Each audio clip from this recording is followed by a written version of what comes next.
Hai semuanya, waktu adalah sesuatu yang aneh, sekaligus sangat nyata, tapi juga terasa seperti ilusi. Kita semua punya jumlah waktu yang sama setiap harinya, 24 jam, 1440 menit, 86.400 detik. Nggak ada yang bisa beli lebih banyak waktu, nggak ada yang bisa nyimpen buat nanti, dan nggak ada yang bisa balikin waktu yang udah lewat. Sekali waktu itu berlalu, ya udah, hilang selamanya. Makanya, judul "Waktu Berharga, Jangan Buang Untuk Hal Tak Berguna" itu bukan cuma kiasan, tapi beneran peringatan keras yang harusnya kita tanam dalam-dalam di pikiran kita. Kebanyakan dari kita, tanpa sadar, sering banget menyia-nyiakan harta paling berharga ini buat hal-hal yang sebenarnya nggak ngasih nilai tambah apa-apa dalam hidup. Pernah nggak sih merasa, kok tiba-tiba udah malam lagi, padahal rasanya baru tadi pagi? Atau kok udah akhir pekan lagi, padahal baru kemarin Senin? Itu tandanya waktu berjalan begitu cepat, seringkali tanpa kita sadari kemana waktu itu lari. Seringkali waktu itu habis untuk kegiatan yang sepele, yang kelihatannya nggak berdampak, tapi kalau ditumpuk-tumpuk, jumlahnya bisa sangat besar. Coba deh jujur sama diri sendiri. Berapa jam yang kita habiskan tiap hari scroll media sosial tanpa tujuan yang jelas? Lihat postingan sana-sini, tonton video pendek yang nggak penting, baca komentar yang nggak ada faedahnya, cuma buat ngisi kekosongan, atau karena FOMO, Fear of Missing Out. Padahal di waktu yang sama, kita bisa belajar skill baru, baca buku, ngobrol sama keluarga, ngerjain hobi, atau sekedar istirahat yang benar-benar berkualitas. Bukan berarti media sosial itu sepenuhnya buruk ya. Tentu saja ada sisi positifnya, seperti buat tetap terhubung dengan teman atau mencari informasi. Tapi, masalahnya adalah ketika penggunaannya jadi nggak terkontrol, jadi semacam candu yang menyita perhatian kita begitu rupa, sampai kita lupa akan hal-hal yang lebih penting. Sama halnya dengan nonton serial TV atau film. Hiburan memang perlu, sebagai pelepas penat setelah seharian beraktivitas. Tapi, kalau sudah jadi maraton berjam-jam setiap hari, atau bahkan sampai begadang dan mengorbankan waktu tidur atau waktu untuk hal-hal produktif lainnya, nah, itu yang jadi masalah. Otak kita seakan-akan terpaku pada layar, sementara di luar sana, ada banyak kesempatan dan pengalaman yang menunggu untuk kita jelajahi. Selain itu, waktu seringkali terbuang karena kebiasaan menunda-nunda atau prokrastinasi. Kita punya tugas yang harus diselesaikan, pekerjaan rumah yang menumpuk, atau rencana yang udah disusun rapi. Tapi entah kenapa, selalu ada alasan untuk menunda. Ah, nanti aja deh, atau masih ada waktu kok, adalah mantra-mantra yang sering kita ucap.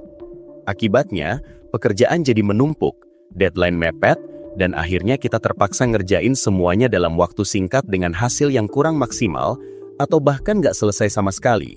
Penundaan bukan cuma bikin kita kehilangan waktu, tapi juga menimbulkan stres dan rasa bersalah yang berkepanjangan.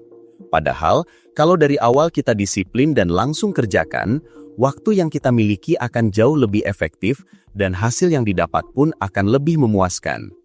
Kemudian ada juga fenomena overthinking atau mikirin sesuatu secara berlebihan. Kita bisa habis berjam-jam cuma buat mikirin skenario terburuk yang mungkin terjadi, khawatir tentang masa depan yang belum pasti, atau menyesali kejadian di masa lalu yang udah nggak bisa diubah. Pikiran kita muter-muter di tempat yang sama, tanpa menemukan solusi atau jalan keluar.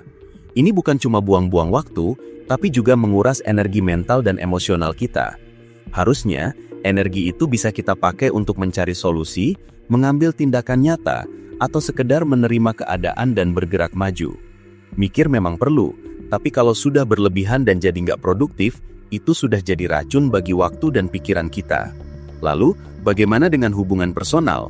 Kadang kita juga buang-buang waktu untuk orang-orang atau situasi yang toksik. Kita terlalu fokus pada drama, gosip, atau konflik yang nggak penting. Kita terjebak dalam lingkaran pertemanan yang justru menguras energi positif kita, atau bahkan lingkungan kerja yang penuh intrik dan kebencian. Memang nggak mudah buat memutuskan hubungan seperti itu, apalagi kalau kita sudah terlanjur terlibat. Tapi, coba deh pikirkan, berapa banyak waktu dan energi yang kita habiskan buat hal-hal negatif ini? Padahal, waktu itu bisa kita alokasikan untuk membangun hubungan yang sehat dan saling mendukung, Untuk orang-orang yang beneran peduli sama kita, atau untuk diri sendiri buat tumbuh dan berkembang.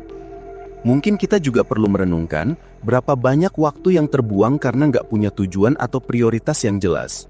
Kita bangun pagi, menjalani hari, melakukan rutinitas, tapi tanpa tahu sebenarnya kita mau kemana atau mau jadi apa. Kita seperti kapal tanpa kemudi yang terombang-ambing di lautan luas, hanya mengikuti arus tanpa arah yang pasti. Akibatnya, setiap kegiatan yang kita lakukan jadi terasa hampa, nggak bermakna, dan cuma sekedar mengisi waktu luang. Padahal, dengan punya tujuan yang jelas, sekecil apapun itu, kita bisa menyusun rencana, menentukan prioritas, dan mengarahkan waktu kita ke hal-hal yang benar-benar mendukung pencapaian tujuan tersebut.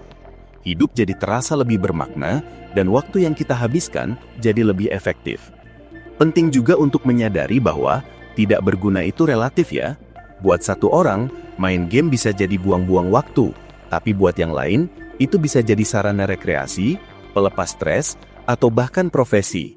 Intinya adalah bagaimana kita menyikapi penggunaan waktu itu. Apakah kegiatan tersebut ngasih nilai tambah buat kita, entah itu dalam bentuk pengetahuan, keterampilan, kebahagiaan, kesehatan, atau hubungan yang lebih baik, atau justru cuma menguras waktu dan energi tanpa ada hasil positif apa-apa.